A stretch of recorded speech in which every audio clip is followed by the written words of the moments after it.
नमस्कार साथियों। आध्यात्मिकता और संत मार्ग, ईश्वर भक्ति।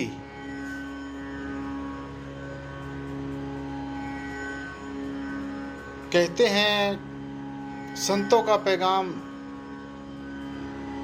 इंसान को इंसान से जोड़ना होता है।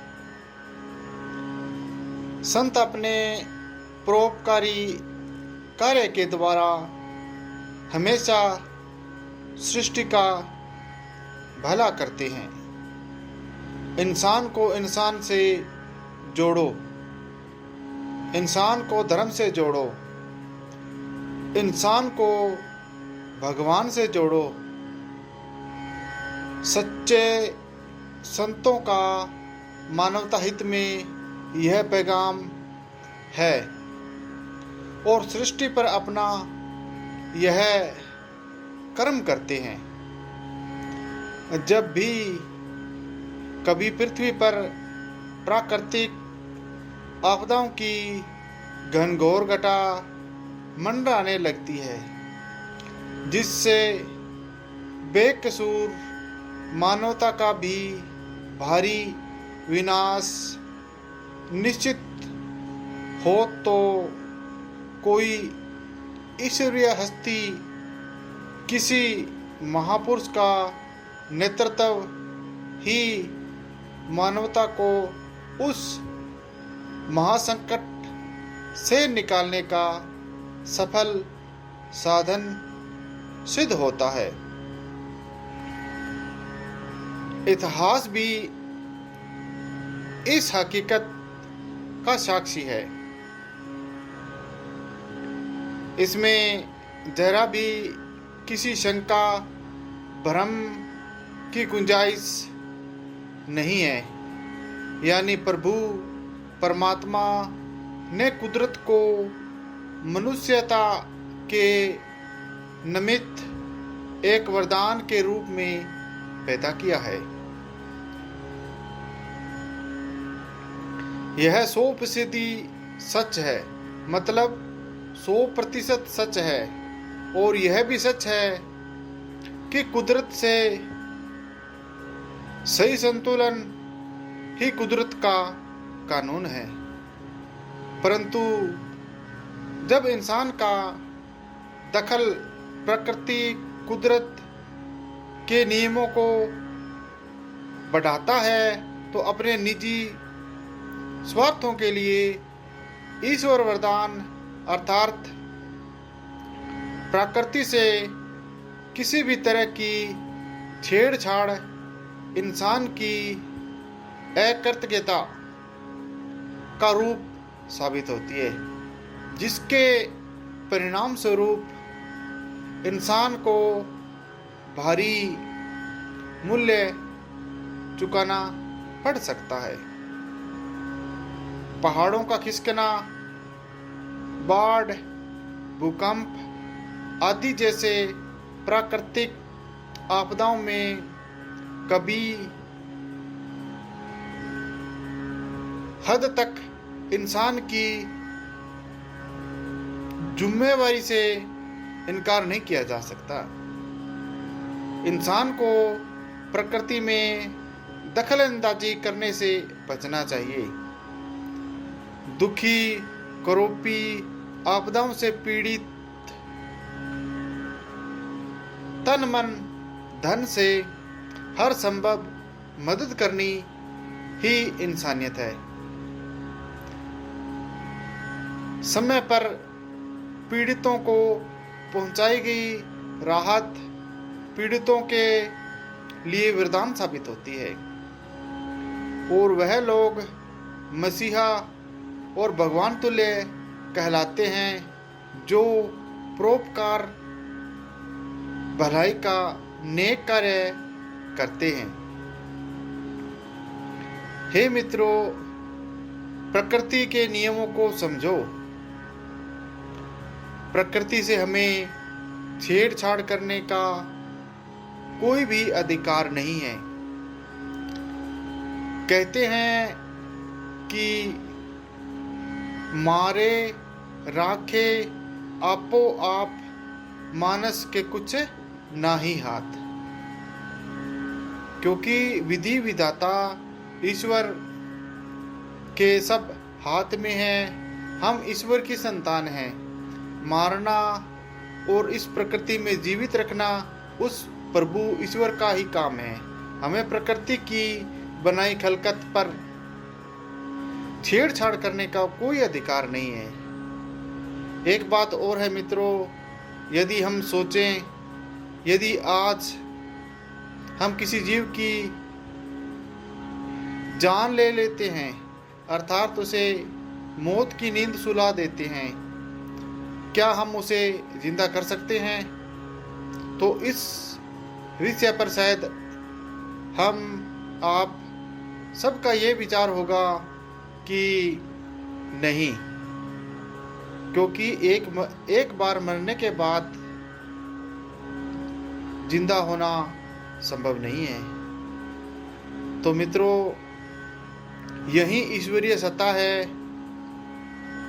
और ईश्वरीय सत्ता या भगवान की सत्ता या राम की सत्ता, गॉड की सत्ता कहें तो गलत नहीं है, क्योंकि धर्म अनेक है। सभी धर्मों में, अनेक धर्मों में ईश्वर के बारे में अलग अलग नामों से वर्णन किया गया है और अलग अलग तरह से उसकी महिमा का वर्णन किया गया है। परंतु उसकी रहमत, उसका नाम, उसका मीनिंग्स, उसका आधार एक ही है कि वो दया का सागर था, है और रहेगा। ईश्वर की बनाई सृष्टि से हमें बेगर्ज निस्वार्थ भाव से प्यार करना ही सर्वोपरि है। संत महापुरुष यह भी लिखते हैं, God is love, love is God. परमात्मा प्यार है और प्यार ही परमात्मा है। तो हमें समाज के किसी भी कोने में हैं तो हमें आपस में मिलजुल कर रहना हमारा फर्ज है। और किसी भी संप्रदाय में, किसी भी धर्म में यह नहीं लिखा कि हमें किसी से नफरत करनी चाहिए, मतभेद करना चाहिए। यह किसी भी धर्म में न लिखा, क्योंकि ईश्वर की जात है, सब एक पहचानो। मतलब ईश्वर की जात एक है, सबको एक ही पहचानो। और भिन्न भिन्न धर्मों में, भिन्न भिन्न संप्रदाय ने भिन्न भिन्न अर्थों के रूप में इसकी व्याख्या अलग अलग कर रखी है। परंतु समझने वाली बात यह है कि ईश्वर ने हम सबको एक बनाया है और एक ही परमात्मा की हम वंशज हैं। हे मित्रों, जैसे कहते हैं कि इंसानियत की शिक्षा देना, इंसान को इंसान से जोड़ना, इंसान को भगवान से जोड़ना, धर्मों का आदर करना, नेकी भलाई के कार्य करना आदि एक महत्वपूर्ण, एक अच्छे इंसान के गुण माने जाते हैं। निंदा, चुगली, ईर्ष्या, नफरत आदि इन बुराइयों को त्याग कर मालिक की भक्ति करना, मालिक की साजी सृष्टि से हर प्राणी से प्यार मोहब्बत करना, ये इंसानियत का फर्ज है। किसी शायर, किसी महापुरुष ने यह भी लिखा है और कहा है, नफरत की कैंची तोड़ो, प्रेम सुई से काम लो, इंसान को इंसान से जोड़ो, संतों का पैगाम लो, इस धर्मों का पैगाम लो और उस प्रभु परमात्मा के बनाए इस सृष्टि से बेगर्ज प्यार करना ही इंसानियत है। इंसान को भगवान से जोड़ो, संतों का ये पैगाम लो। हे मित्रों, ईश्वर की रहमत को पाने का रास्ता भी हमारे पास होना चाहिए। तो वो रास्ता है द मेथड ऑफ मेडिटेशन। कहते हैं, get up early in the morning, do the method of meditation and get the peaceful and happiness in our life. मतलब प्रातःकालीन जल्दी उठो, भगवान के शब्दों का जाप करो और अपने आप में, अपने दिमाग में खुशी और शांति प्राप्त करो। हे मित्रों, यदि ईश्वर की बंदगी या उसकी भक्ति या उसकी आराधना का समय वो है ब्रह्म मुहूर्त, बांगे इलाही। ब्रह्म मुहूर्त मतलब प्रातःकालीन जल्दी, सुबह जल्दी उठकर उसकी स्तुति करना, उसकी भक्ति करना ही अपने आप को खुश नसीब और भगवान का एक अच्छा मित्र और एक भगवान की भक्ति करने वाला व्यक्ति तब बनाने वाला व्यक्ति बन सकता है। और तमाम प्रकार की बुराइयां, दुख, तकलीफ से निजात पाई जा सकती है, कष्टों से मुक्ति पाई जा सकती है। किसके द्वारा? सिर्फ और सिर्फ द मेथड ऑफ मेडिटेशन, नाम की युक्ति के द्वारा। नाम की युक्ति मतलब ईश्वर का नाम। भिन्न भिन्न धर्मों में भिन्न भिन्न नामों से उसे जाना जाता है, परंतु किसी महापुरुष या किसी महाताकत का नाम भिन्न भिन्न संप्रदाय में उसे पुकारा गया है, वो है राम, गॉड, खुदा, वाहिगुरु, ईश्वर आदि।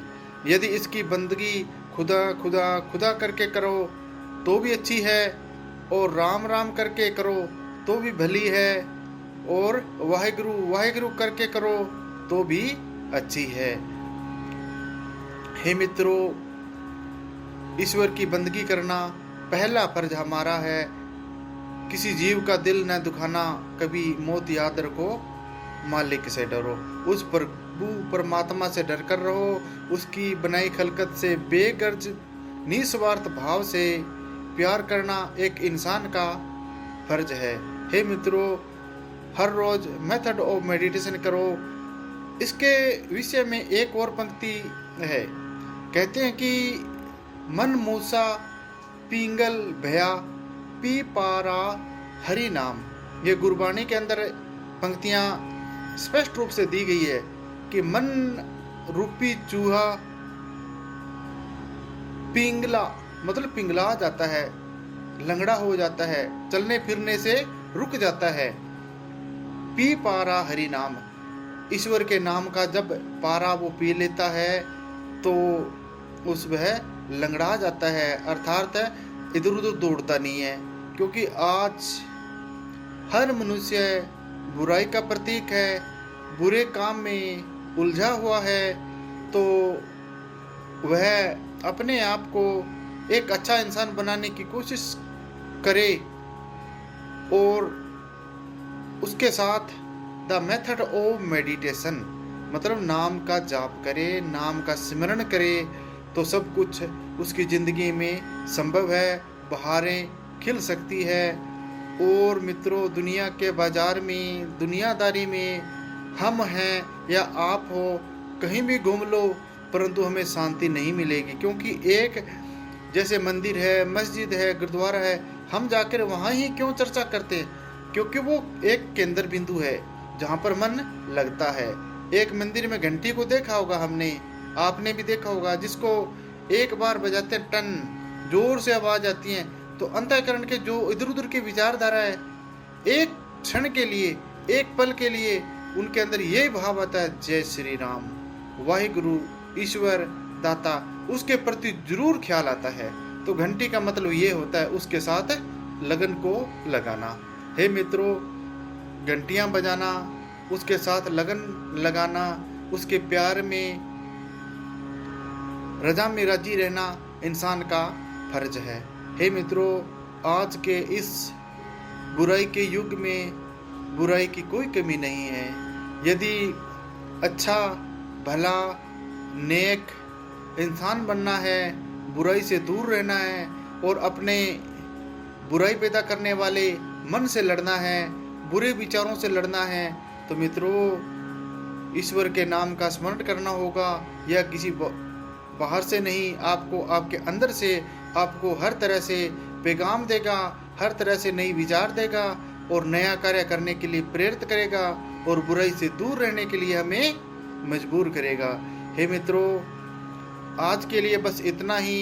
कि हमें नेक अच्छा भला इंसान बनना है, इंसान अच्छे भले हम बन जाते हैं तो ईश्वर हमसे दूर नहीं, और संतों के बताए पैगाम पर चलना हमारा फर्ज है। जी मित्रों, धन्यवाद।